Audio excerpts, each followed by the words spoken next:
Na sever od Chropyně, uprostřed roviny s úrodnými poli, loukami a mokřady, leží malá obec Záříčí. První zmínka o obci pochází ze začátku 12. století v souvislosti s velehradským klášterem.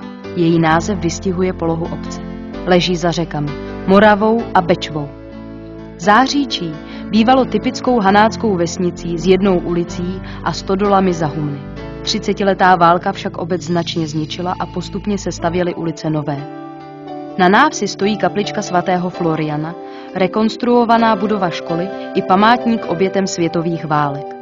A pokud pojedete od Troubek, ještě před obcí naleznete krásně opravená boží muka, postavená na památku obětí cholery.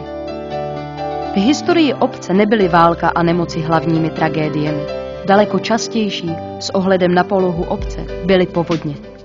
Tvář obce i život jejich obyvatel ničili po staletí.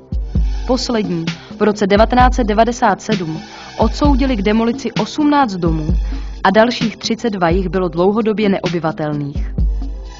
V centru obce stojí malý památník s železným hřebem, hamem. Ham se jmenuje Janek a původně byl zatlučen na louce u Záříčí. Jakmile zmizel pod vodou, věděli obyvatelé, že přijde velká voda. Janek byl považován za viníka povodní, přestože byl pouze poslem špatných zpráv.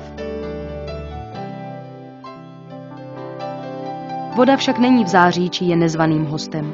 Místní vodní plocha s názvem Pískáč je vyhledávaným cílem rybářů a v létě především milovníků přírodního koupání.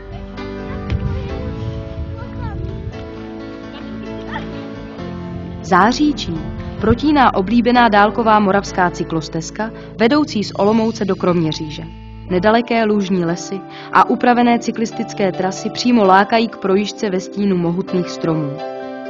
Sportovní a společenské vyžití nabízí i místní fotbalové hřiště, sloužící k nejrůznějším závodům a zápasům. Vedle stojící dětské hřiště se postupně upravuje a obec plánuje i vybudování minigolfu a tenisových kurtů. Ubytovat i občerstvit se při své cestě můžete v nově vybudovaném penzionu Kryštof, který nemůžete přehlédnout.